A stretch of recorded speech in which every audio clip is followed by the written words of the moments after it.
50, what a remarkable milestone. It's such a blessing to get here. It's been an incredible journey, and I am grateful to God. You will not understand till you hear my story. Born with physical disability at a time that people with disability were being hidden behind closed doors, I got the chance of a lifetime. I got the opportunity to live my dream. I dreamt about all the things that I have now, but I didn't know how possible it was for somebody like me to have those things. So turning 50 and taking count, all I can do is to thank God and all the people who have been great support along the line. In Africa, most people living with disabilities are misunderstood. And growing up, I was very misunderstood. They had not seen enough cases of people like me to know what our strengths and weaknesses are. So I faced tremendous stigma. It was a struggle, just asking to be me and to be given the chance to do the things I wanted to do. So the challenges started from basically leaving home and walking out in the streets, and a lot of people stopping and giving you their unnecessary, empathy, just stopping you by saying, oh, they are sorry, what beauty, why did this happen? Disabilities were understood to be a curse, and they believed that my parents or myself must have done something to incur the curse of the gods. So that was a big challenge for me. In my mind, I saw myself as a beautiful, perfect person. I saw myself like every other girl, and each time they stopped me on the street with this sort of unnecessary empathy, it bothered me. I just wanted to go away. I didn't want to deal with that because it brought out a part of being that I was not aware of. I cannot overestimate the advantage of family. Family is important. My family helped me during my formative years. They showed me that I was worthy of, their love. I was worthy of somebody else believing in me. My parents did an incredible job. My siblings, they just accepted me as one of them, even when I gave them a tough time. A positive attitude will get you places. We cannot overestimate the advantage of a positive attitude. Nobody will believe in you if you do not believe in yourself.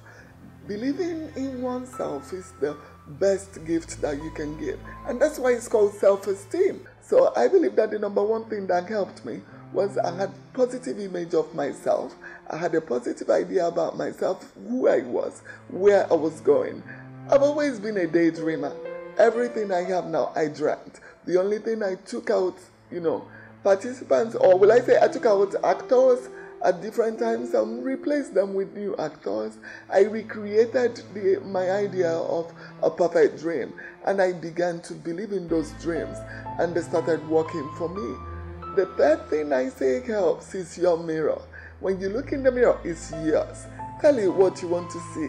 Tell the mirror you want to see a beautiful, wonderful, fearfully made person, and that's what you begin to take in.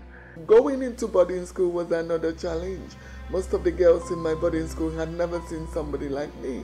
They did not know how to deal with me. I also didn't know how to deal with people outside of my family members. Before I left home, I knew who I was. I knew I was somebody. I knew I was somebody worth giving a chance. So I stepped out, leaving home in that faith, and that was what I presented to people outside. I tell mothers they have the key. It's who your mother tells you you are, that's who you will be. If your mother says you're something less than a human being, that's how you view yourself. So the affirmation of mothers, of parents are very important. So I encourage mothers to tell their children that they are fearfully and wonderfully made, and to let them know that they are beautiful, and to dream for these children. Tell them what they have in mind for them. My mother always wanted me to be successful. She wanted me to leave home. She wished that for me, so she didn't stop me. Siblings, what can I say? I have incredible siblings, the best. They believe in me at all times, but hey, they also laugh at me. We We laugh at the awkwardness of who I am, as well as celebrate the great things about me. They celebrate the beauty, they celebrate the intelligence, but that doesn't stop them when I'm clumsy. In my house, I have a nickname. In my family home, I have a nickname. They call me One Leg Broke, and we can laugh over it, and we can make jokes about me. So a family is important. You cannot rise above what your family believes you are. Nigerian Law School, Lagos, that was a totally new experience. The challenges were not the same as the university days. At that point, I already knew what my strengths and my weaknesses were, but it was still a challenge in the sense that every time I met a new person, I had to prove myself. I had to tell them what I could do and what I couldn't. It was law school that brought Chi Iro to me. It was not till I met him that everything just changed. We were 21 when we met in law school, and from the day he met me, he always wanted to show me off to everybody as his girlfriend. That was kind of strange, because in Nigeria of those days, nobody does that. They didn't even show, the people they called able-bodied girls off. Talk about you. I felt sorry for him because I felt like his friends would be laughing at him, and his friends would think that his girlfriend has disability. Self-pity will cramp your style. Self-pity will make you freeze and not venture into anything. I often say there's nothing you cannot have if you're willing to dare. If you're daring, you can own the world. Just believe that you can do it. If you dream it enough, believe in yourself that you can do it and go for it. What could go wrong? You could fail and learn how to do it better, or you could just go on. There have been times that we walked into a room and I kind of felt a bit sorry for Tony, because I feel like as handsome as he is, he has this woman by his arm that is just, dragging one leg along. And I often feel, oh, what a pity, I didn't want that for him. And that's the thing, so many times I worried for him, then I worried for myself, because I knew that it was not easy to be married to somebody like me. But he's handled it incredibly well. It's never been a problem. In fact, he's my biggest fan. He celebrates me more than everybody, always bragging about me, always. He's been my pillar of support for everything. And of course, we would not have the boys, like I say, without him. So he's a wonderful father, an excellent husband, always supportive, always showing me up, never giving me never making me feel any less, allowing me to be everything that I want to be, and I'm extremely grateful for him. I have that story in my book too. It's called The Dance, and it's a story that I recreated from when I was in college, and somebody had taken me to a party that was out of my school. And in the party in those days, girls sat on one side, boys sat on one side, and as they started dancing, the most handsome or the most confident guy would always approach the girl area to choose the most beautiful girl. I knew invariably I was the prettiest there. When it comes to pretty face, I got it. Forget about the leg, I got the face. So when they started playing the music, he approaches the women's section, and as he starts coming towards me, I was like, oh no, God, please. He's handsome, but to be on the floor with this guy, first dancers on the floor, I didn't want that. So, but anyway, my prayers were not answered. He came in front of me and he asked me if he could dance with me. And I said, sure. We got up, took the first few steps, and my guy thought, oh no, something is wrong here. And he turned around and sees this person struggling to make it. And he says, can I take you back to your seat? I put on my sexiest voice and I say, if I couldn't, I wouldn't dance. So he said, okay. And I said, do you want to try? He said, sure. And he walked me to the dance floor. I guess he didn't have a choice. And when we got to the dance floor, I said the first dance was Lionel Richie's All Night Long, and we danced to it as we danced and swayed. I could see him watching me like, she can actually do this thing. Then in no time, it changed to something slower. I remember it was Secret Lovers by Atlantic Star. If you're a child of the 80s, you will remember this incredible classic music. So as Secret Lovers played, he pulled me close to him and I kind of rested on his shoulder. And I was wondering, what are the odds that I will be dancing with this hunk? And I said to myself, Chinwe, you better just keep it that way and get safely back to your seat before you fall. So as we swayed to the lyrics of Secret Lover, and I kept thinking, it's been a good night. So when I got back to my seat, I thought about that decision that I made not to pity myself that night, and Nigeria and the way culture and stigma was at that point for people with disability. I rewrote my history that night, and that lesson has stuck with me.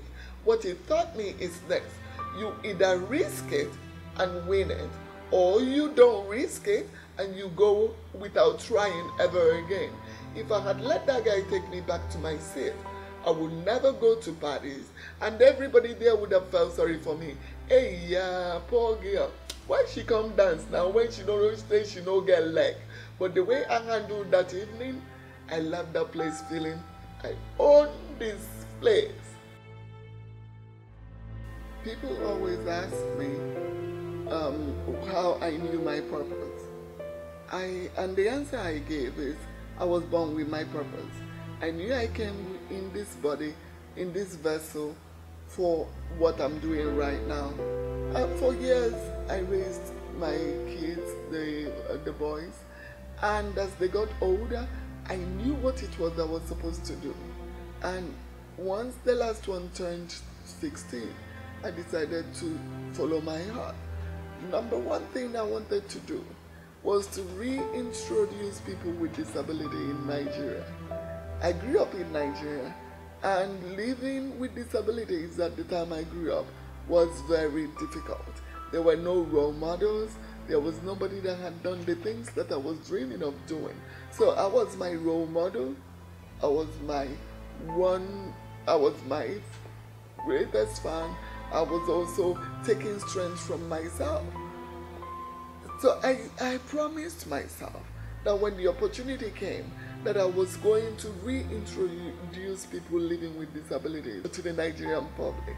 And how I would do that is to present vibrant, intelligent, beautiful people that they would not have a choice but to give a chance.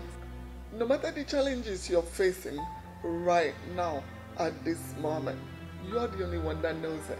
And it's not only people living with physical challenges. No matter what you're facing as an individual that is stopping you from reaching your full potential, I will tell you two words: resilience and strength. If you can remain focused and believe in yourself and persevere, there's nothing that you cannot do. I'm a testimony to the fact that there is ability in disability because I dared to keep going, because I did not let all the noise that were trying to, distract me and disencourage me succeed. Why don't you? What's your excuse? You can do it. If I can do it, you can do it. I want to thank my beautiful family for being such great support. My late parents, they always believed in me and gave me the chance to be like every other person. My wonderful husband, what can I say? Chi Iro, my friend, my heartthrob, my lover, you are too much. Could not have gone this far without him. I thank him for everything, and I will be with you till the end. And the four princes, like I call them, you have done so well. You've kept me strong at times of weakness, and I love the way you believe in me and the way you see strength and beauty in me no matter what. And thank you for never being ashamed of me. Because I've been so blessed, I want to give back to others, and I've decided through Enabled Life that I will live the rest of my life in full purpose, giving hope and light to other people in similar circumstances. Please find how you can connect with Enabled Life. Thank you, and please celebrate with me. Come on, let's laugh, let's jump, let's dance. I'm 50.